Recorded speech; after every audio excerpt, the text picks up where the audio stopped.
Welcome back. Tonight is our third session in this series. It is Wednesday evening in Holy Week. Again, we're looking forward towards the weekend, Good Friday, and celebrating Easter Sunday together. Tonight we are going to be looking together at the characters of the older brother and the father and their relationship with each other. Before we go there, I wanted to mention just two simple things, just quickly. The first is the reminder about the work I encouraged you in our first session together. Don't forget that just simply passively listening to this is actually probably a waste of time for you and for me. And so I want to encourage you to do the work that goes with consuming a message like this. If you're unsure of what that means, I had a thought of a simple spiritual practice which I want to take you through, which hopefully will explain a little bit more about what I mean about doing the work with the passage. What I'm going to suggest is that you find somewhere quiet where you can be alone, preferably on your own, and you can give yourself at least 20 minutes, maybe 30 minutes to start with. You'll find over time that your capacity can increase in doing these, but do as long as you can to start with, and then you'll build on that as you grow. The first thing that you're going to do when you find somewhere quiet and you've taken a few moments just to relax and just to become aware of what's going on in and around you is you're going to start engaging with the passage. And I want to encourage you to read it at least 4 or 5 times. It might sound like a lot, but I have a preacher friend who once shared with me that he reads a passage about 100 times when he's preparing to preach on it. So 4 or 5 is not going to be too taxing for us. So read it. The purpose of rereading the passage is that you begin to soak in the message, in what's going on. And so the first time that you read through, you might be preoccupied, it might be quite a superficial reading. The second time, you're slowly starting to pay more attention to what's going on. By the third and the fourth, you should be easing yourself into a space where you have a heightened attention to the words, to the characters, to the interplay between the characters in the passage.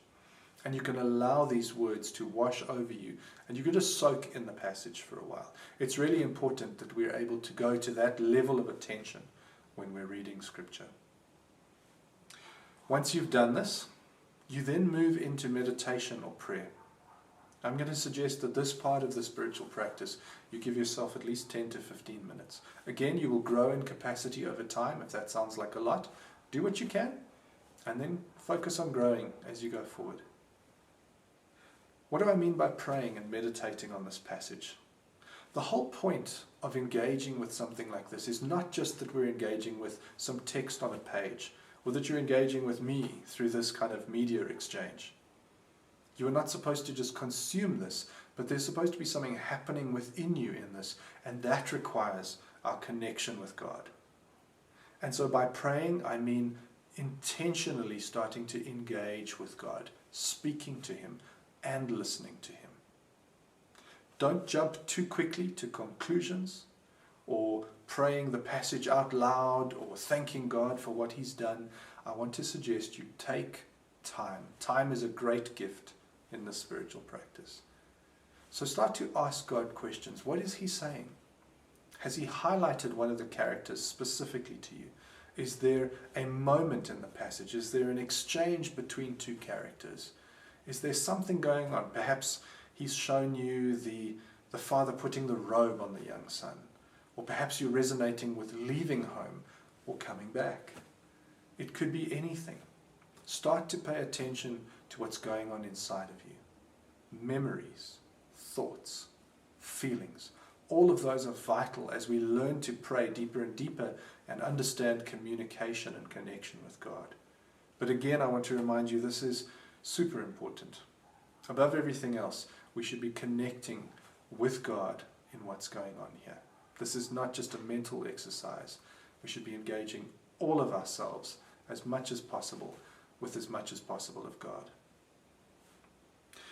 Once you feel like something is starting to happen, then again, stay with it and lean into that space.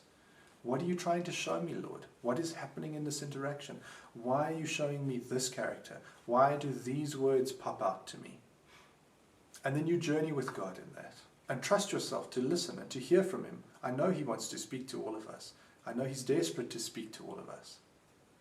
So pay attention to what happens there and give it enough time to work its way through. When you feel as though you're finished, what I would suggest is you return to the passage one last time and you just simply read it through as a way of thanksgiving, as a way of closure, as a way of bringing that time to an end. All right, I hope that's helpful.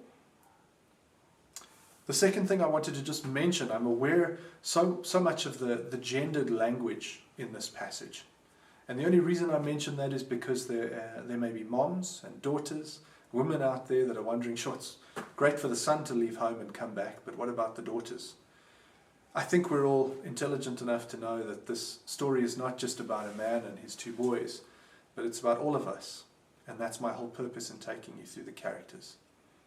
So if you can, waive the gendered language for a while. It's not that important.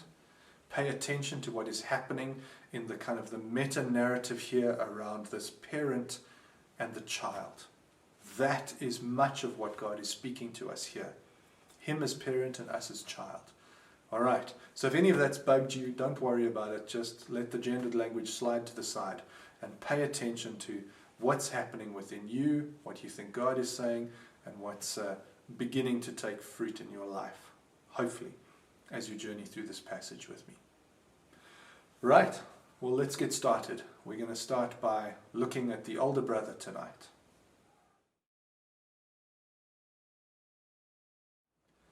Before we can look directly at the older brother and his relationship with his father in the end of this passage, we need to be reminded about who Jesus is telling the story to. If you remember from our first session, there were two groups of people that I highlighted. On the one hand, we have the sinners and tax collectors, and on the other, the Pharisees and the teachers of the law. Jesus was talking directly to one group and in front of the other, but both groups were hearing. In addition to that, I mentioned that there are other people listening to the story, and that's you and I. And so I'm reminding us again that we're looking for resonance with these characters. And so as the original listeners were also finding resonance, so can we. I'm sure you may have picked up last night as we looked at the younger brother that most definitely those sinners and tax collectors were probably hearing a lot about themselves in that character. Tonight, the resonance for the original listeners is balanced towards the older brother and the Pharisees and teachers of the law. So as we pay attention to what's happening with these characters, we need to be reminded that the older brother is representing the Pharisees and teachers of the law. And we need to be paying attention to when we find that character within ourselves, when we might find our own inner Pharisee. I'll come to the idea of the inner Pharisee a little bit later. For now, let's pick up in the story when the older brother enters.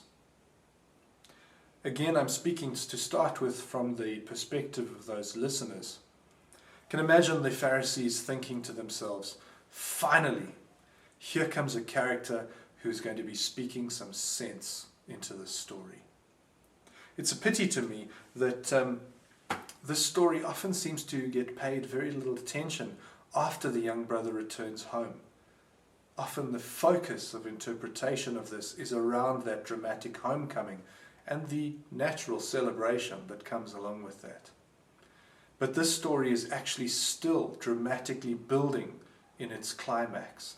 And the Pharisees, no doubt, have been listening with itchy ears to what Jesus has said about this younger brother and his homecoming. Perhaps even those sinners and tax collectors are starting to openly rejoice when they hear what the Father does in response to the younger brother. But I'm certain that the Pharisees and those lawmakers are not happy at this point. And so they're listening, desperate to hear what's coming. No doubt, by now they're actually scandalized by what they've heard. I'm certain even the tax collectors and sinners are also scandalized by what they've heard in the Father's response to the younger brother. And I'll share with you why, I think. Because this story is scandalous. The Father's love and acceptance just is scandalous. Who does that to a son? Who does that to a son who returns after treating you in such a way? We can, in our own present times, pick up perhaps the scandal. Perhaps you're starting to feel, as I mentioned last night, a feeling of moving against this younger brother. But there's an added level of texture to this scandal, and this is where it comes from. When we turn to the Old Testament and we have a look in Deuteronomy in chapter 21, we find a small little passage tucked away that speaks to this story as well. No doubt the listeners were quite familiar with this, and this had been their expectation of what the father was going to do when the young son returns. Let me read to you from Deuteronomy 21, from verse 18. It's entitled, A Rebellious Son. If someone has a stubborn and rebellious son who does not obey his father and mother and will not listen to him when they discipline him, his father and mother shall take hold of him and bring him to the elders at the gate of his town. They shall say to the elders, This son of ours is stubborn and rebellious. He will not obey us. He is a glutton and a drunkard. Sound familiar? Finally, verse 21. Then all the men of his town are to stone him to death. You must purge the evil from among you. All Israel will hear of it and be afraid. So this, no doubt, is the response that they are expecting from the father. And so the father's response is scandalous. The Pharisees are probably the most scandalized, though, of the listeners, probably because they have the most to lose. We'll see why shortly when we start to look again at the concept of the Pharisees. But for now, let's take a break from this and look more closely at the older brother and what happens when he returns home.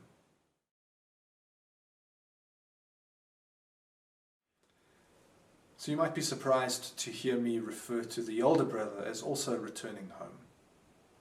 True, he hasn't gone on a long journey to a distant country like his younger brother, but he has, in fact, lived in his own distant country, out in the fields. You'll see there in verse 25, it says, Meanwhile the older son was in the field. When he came near the house, he heard music and dancing. So he comes from the fields and comes close to the house. This is his own distant country. And we will see this as we look through the following verses. The older brother's distant country is characterized by his own disconnection from his father, his own lack of clarity in his own identity. And there's more that ties him with his younger brother than perhaps is clear at a first glance. So let's have a look as we go through together. When he draws near the house, the first thing he does is call one of the servants and asks what is going on. Strange, isn't it? He doesn't go in and find out what's happening for himself. He's not lured in by the idea of a party. Isn't that a weird response? You would expect somebody who belongs in this household, a son of the house, a daughter of the house, a child of this household, to go straight in, to be at home, to find out for himself what's going on. But no, his first choice is to send a servant to find out what's going on. The servant doesn't have to go far and immediately tells him that his younger brother has returned and what his father has done. And immediately his response is anger, and he refuses to go in. So, his father then comes out and pleads with him. Isn't it interesting that the first thing we see of the older brother is he shows himself so clearly. He is disconnected from his father. Differently to his younger brother, he hasn't left home and squandered wealth, but he is equally disconnected from his father. Next, he mistakes his own identity in the same way that his younger brother does. You'll see this. When the father starts to plead with him, his response is this. But he answered his father, Look, all these years I've been slaving for you and never disobeyed your orders, yet you never gave me even a young goat so I could celebrate with my friends. all these years I've been slaving for you and never disobeyed your orders. This is not the response of a child who belongs in this house. This is the response of somebody who views themselves as a slave, not as a son. And so here is his mistaken identity. He hasn't had to go far. He's only worked in the fields. He hasn't gone far, far away like his other brother.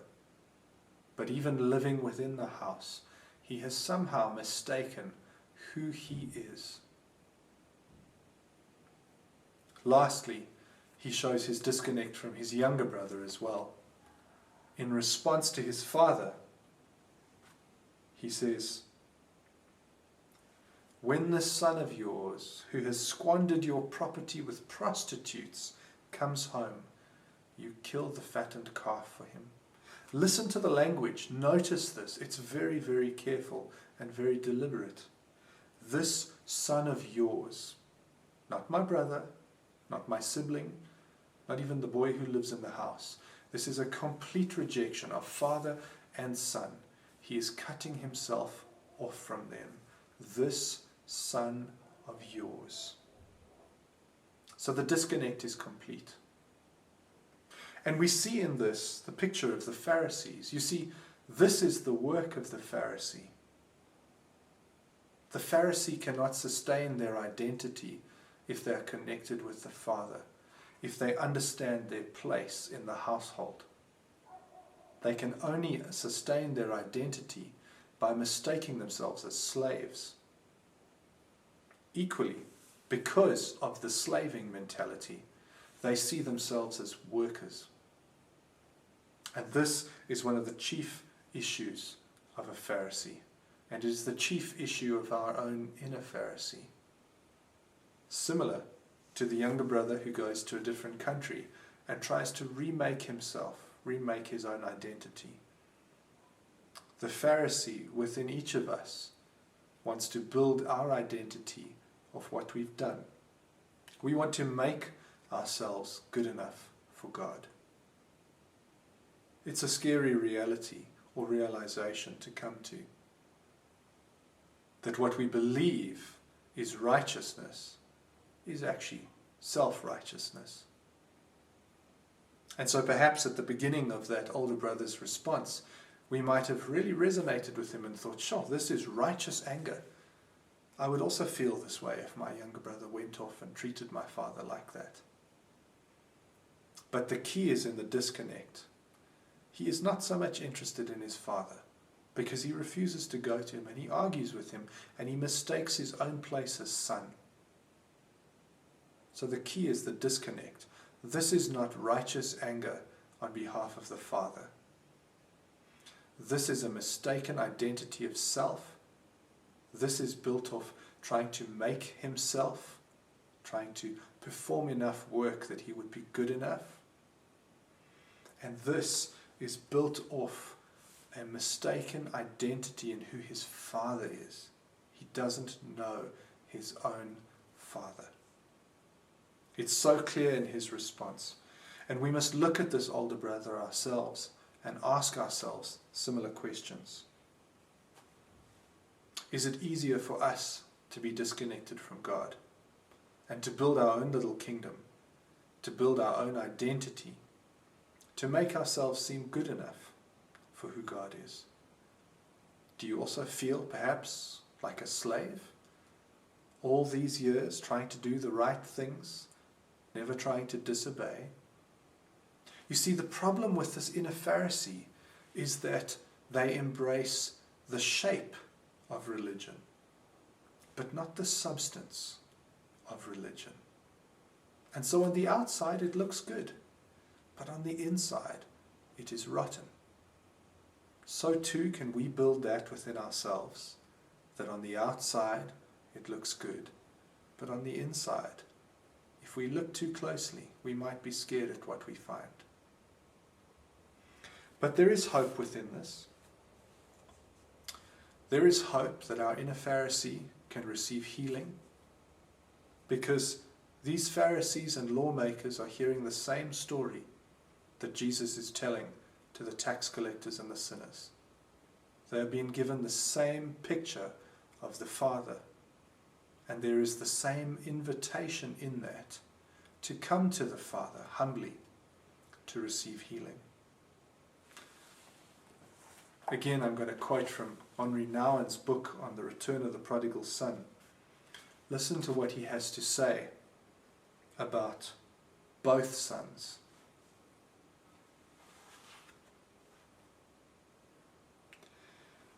Both sons need healing and forgiveness. Both need to come home. Both need the embrace of a forgiving Father. But from the story itself, it is clear that the hardest conversion to go through is the conversion of the one who has stayed at home.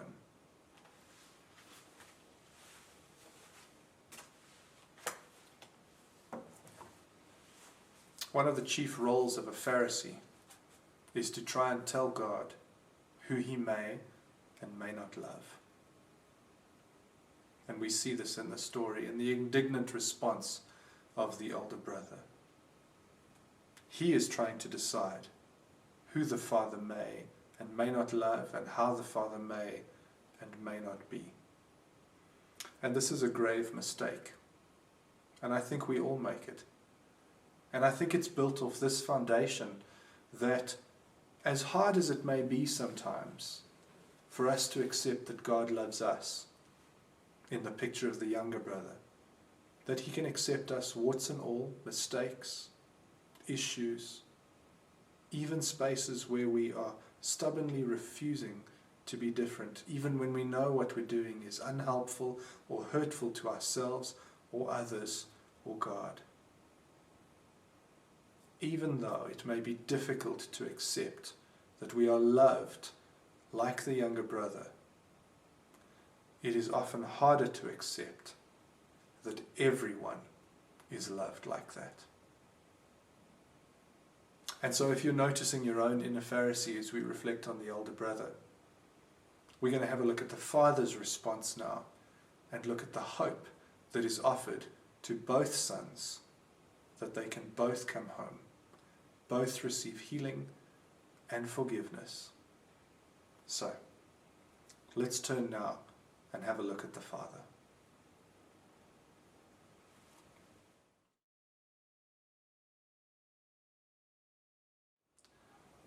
The Father's response to the older brother reminds us that the same welcome home that the younger brother received is available even to our own inner Pharisee.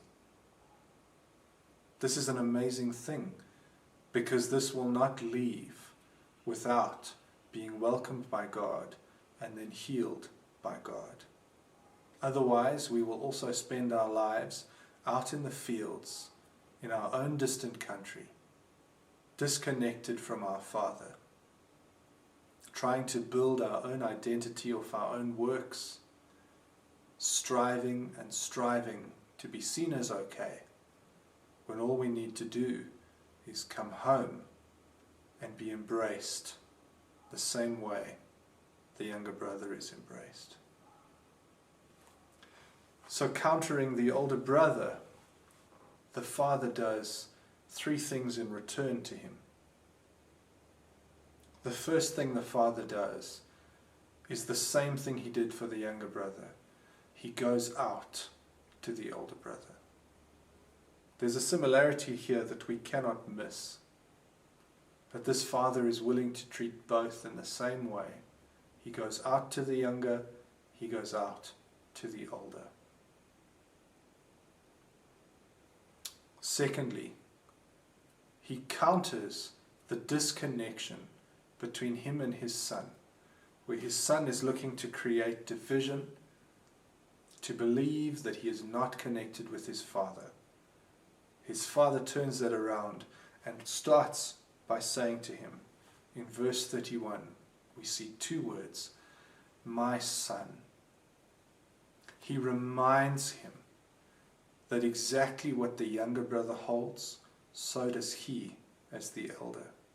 he is also a child of this household, with all the accompanying rights and responsibilities. He belongs no less. This is challenging for us because sometimes we're forced to believe from a scarcity mindset that what the father has spent on the younger brother means he has now less for the older. But these words of reconnection are meant to try and shape the older brother and call out in him a memory that he is also a child of the household, just like his brother. My son. With this, the father is trying to heal the disconnect between the two of them and offers the opportunity for the older brother to fall into his arms.